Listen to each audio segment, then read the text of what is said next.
I think really what in terms of AI and therapy in the context of what you and I are not only interested in, but you're a professor in, is that people are looking for psychology as a tool, as an intervention that can help them with daily life.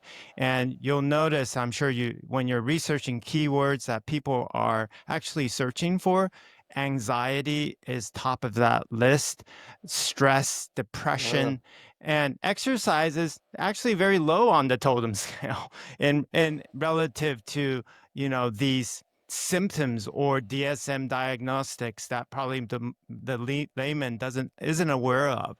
And I'm curious what your opinion is on if I'm using, say, ChatGPT 4 or the eventual 5, or even open evidence if I have access to it. Actually, I think as a non-medical human, you can have access to it on a limited basis once a week.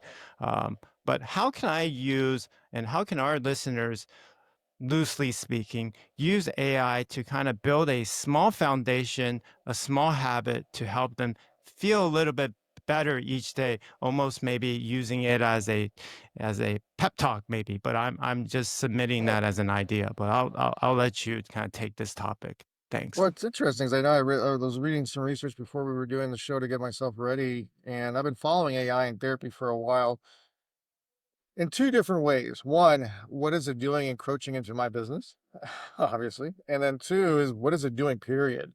I know Dartmouth now came out with a new trial and used a generative AI chatbot, and it showed pretty good success using CBT because you can prompt your AI to use any theory you want. So if you're familiar with theories, you can do that. Just to qualify, CBT is cognitive behavior therapy. Thank you. Yes. I think they had like 100 people. The Therabot, as they call it, was off a smartphone and showed significant reductions, I think, for depression and for anxiety, the two that you just brought up. Um, and I think it was about 18 or 20% drop for eating disorders.